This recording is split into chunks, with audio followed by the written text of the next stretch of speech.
inay marka hore feerasi iyadoo ninka hooyadii aragba ay nacayb qalbiga gashato inaanu ayna marnaba islaanta wanaag ka dhaxeeya aanayba jirin dabadeetana way dhacday iyadoo qalbiga ku haysata nacayb inanka hooyadiisa oo iska caado ah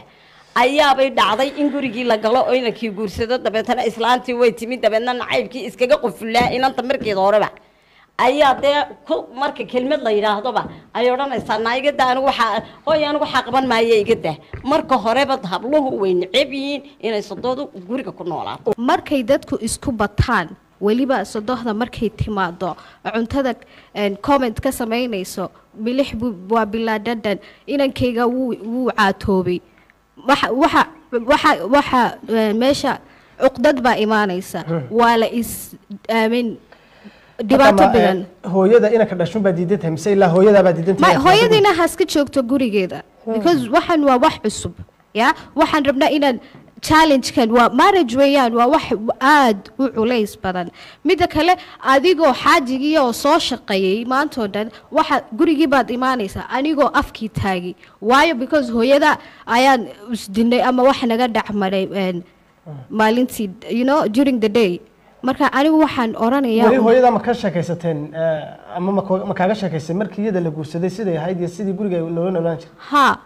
waxay tiri sodohyaasha gurigooda ha joogaan horta sodohdu way dhib badantay run baa fiican guriga markay kusoo biirto buuq baa kusoo biira waxyaaba aan banbanaaneen bay wiilka u sheegtaa laakiin soo maaha odagaaga hooyadii soo maaha sideenad u ixtiraamay in guriga kula waan ixtiraamayaa laakiin sodohdayda gurigeeda joogto maxay guriga ka soo doonaysaa kana ana laygu qabaa hadaan aniga wiilkiiga maarmin hooyadii guriga ha u kirey waan soo booqana hooyadii bay noqotay hooyadii guriga ibtila kuma hooyadii way ku noolaanaysaa waan ogolay kamana fasax qaadanayaan hooyadii in hooyadii guriga ku noolaato uma marayo iikaadi inaka adiga ku qaba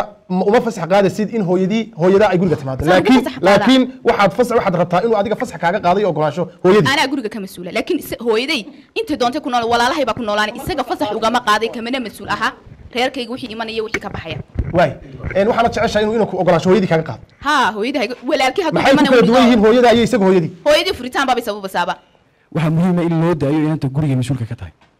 imika odayaashan fadhiya waxaad muddo xogeen hablaha yara cadaadinayeen oo aragtidooda la yaabaneen maaha in aragtida qofka bini'aadamka la yaabo raygu qalbo raygiisa loo tixgeliyo hadduu ku qalday hadduu ku saxsay marka weyn adan rayga la wadaagto marka kii sax ku qaadanaysa isaga u tala ajamnaatu taxta aqdaam al-ummahat rasuuluhu joog ma sha Allah nabiga alayhi salatu wasalaam aga hooyaday buu jannada dhigay laakiin aad badida mudug weydii baad faraysaa sodon haday tagayaan gabadha hooyaday halka ku qaadi doonto way kan jeelo qad kaga baxaysa doodaasi wiilasha iyo gabdhaha ay dhex taalo oo muslim baa mise waa gaalo waa muslimiin Soomaali ah nidaamka gurigooda maamula ama guriga ay ku hagaan ama ay isku guursadeen ma shariica islaamba mise waa mid gaalo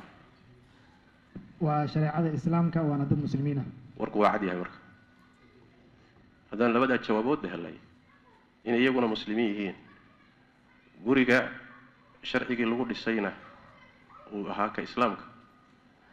iyaguna gurigooda inay diin islaam ku maamulaan inta haddaan jawaabteeda helay jawaabta su-aasha jawaabteeda way caddahay guriga hooyadu waa hooyadii guriga aabuhuna waa aabihii guriga mid walbana xuquuq buu leeyahay walahunna mithlu alladii calayhinna bilmacruuf walilrijaali calayhinna daraja waa aayad qur-aan dumarku xuquuqda ay leeyihiin mid la mida lagu leeyahay ninkii xuquuqdu leeyahay mid la mid ah xaaskiina leedahay ragguse hal darajay la dheer yihiin baa la yidhi oo aan loo sinayn darajadaasi maxay tahay waa darajada qawaamada waa guriga iyo hoggaankiisa waa midda aayadda kale Ilaahay ku sheegay ar-rijaalu qawwaamuuna 'ala an-nisaa isaga ay tahay guriga mas'uulka koobaad ka ah isaga ay tahay inay reerkiisa iyo xaaskiisa xataa uu toosiyo marka gurigan ninka mas'uulka ah isaga oday ka ah hooyaduna waa hooyadii guriga wixii arrimaha ku saabsan wada tashi wa amruhum shura baynahum laakiin go'aanka gabadhamaysta ayaa leh marka la tashado odayga guriga iska leh laba awoodood oo simanna ma aha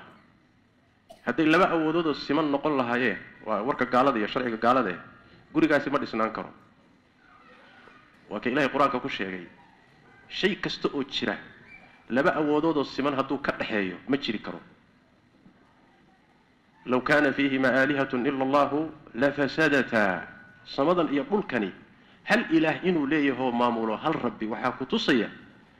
hagaagsanid iyo isku toosinid iyo nidaamkii ay weligood lagu arkay bay ku socdaan hal jiha maamusha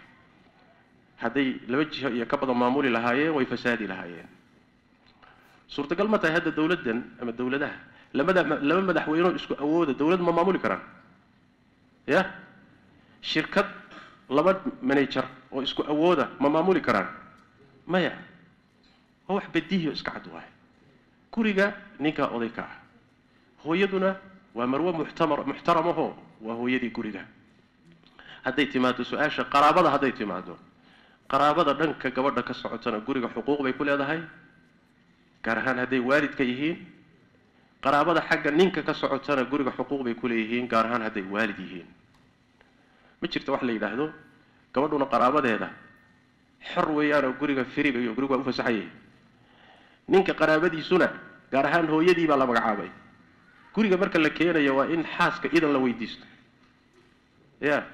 oo hadday diidana maamada meel kale loo raadiyo ayu sharcin hada waa sharcigee waa sharciga kufriga iyo gaalnimada waay sharci kufri waay sharci islaam maaha hooyada maamada guriga iskale ninkeeda hooyadii iyo aabihii gurigeeda idan weydiisan maayaan lianna ninkeedaba iyagaa iskale nabigeenu sal lay slam wuxuu yidhi anta wamaaluka liabiika nin buu la hadlayay wuxuu ku yidhi adiga iyo xoolahaagaba aabbahabaa idin leh hooyadu waa kasii xaq weyn tahay ya haddiiba ninkaagii la yeeshay oo hooyadii leedahay ya ninkaaga ciddii lahayd see baa guri loogu diidi isagii baaba la yeeshaye waa midda labaadee haddii adiga laf ahaantaada hooyada ah waalidkii ninkan dhalay inta lagu afgaran waayo ay ku yidhaahdaan waryaa middan inama anfacaysee fur waa lagu eryi marka hooyaan guri u diidi idan ha lay weydiisto guri kale ha loo kireeyo ay sharcin hada ay sharcin hada qaraabo goysnimo intaa leeg waxa laga hadlay haddana waa waalid waxa laga hadlay haddana waa waalid waaye qaraabo kale xataa hadday ahaan lahayd bacdu shari ahwan way isdhaami lahayd laakiin waalidkiiba guriga loo diidiyo idan ha weydiisteen waa thaqaafo iyo dhaqan inoo yimid oo soo guuray waaye waa dhaqan la soo minguuriyey oo aan ahayn kii islaamka aanan ahayn kii bulshadeennu ay lahaan jirtay war miyaynu lahaan jirnay ma dhaqan waxaan lahaan jirnay hooyo meel kale ha loo raadiyo la yidhaah maya ama xagga xaaska ha ka timaado ama xagga ninka ha ka timaado hooyo gogasha ugu wanaagsan baa loo dhigaa cuntada ugu wanaagsan baa la siiyaa guriga idan ma weydiisato iyadaa iskale aabba waa sidoo kale ama dhanka xaaska ha ka yimaado ama dhanka ninka ha ka yimaado waalid baa idan weydiisanaya adeeri dhaafi meel kale u kireen naagta sidaa qabtay in la eriyo waayo in la fiijiyo waayo taasi naag maaha xaas maaha haddayna waalidkiiba ogolayn oy gurigiiba ka sheemayso u diidayso xaaskaasi muxuu yahay ya malaha naag caddaan aad qabtaan naag yurubiyaana maad soo guursateen gabadhaas soomaali maahan u malaynay waxaasi dhaqan maaha la dhaqankeenna islaamkana maaha walaa dhaqan diinteenna kasoo jeedana maaha waalidku madaxuu saaran yahay xaqa ilaahay siiye waa xaqiisa midka ku xiga ma garata xoolahaaga waalidkaabaa iska leh alimaamu axmed caleyh raxmatullahi wuxuu leeyahay xataa inuu baahidiisa xoolahaaga ka qaato keliya meehe xoolahaaga intuu qabto wax ka sadaqaysan karaa waalidku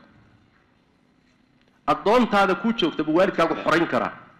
isagoon idanku weydiisanay alimaamu axmed fi kitaab ilwarac buu saa ku leeyahay marka waa yaabay gabdhihii iyo wiilashii baa doodaya boqolyaha tiktoka ku jira un habeen dhow ka hadlay ma kuwaasaa doodaasi dhex taalla hade kuwaasi waxaan u malaynaya waxaan ugu cudur daaraynaa islaamba kama warhayaanba dhaqan islaamna intooda badan kama warhayaan mushkilada haysata waxa weeye doodaha waxa keenaya thaqaafada iyo dhaqamo kalea lasoo maqlay lasoo arkay markaasaa waxa weye guryihii islaamka la doonaya in lagu maamulo wax foolxun waaye nacam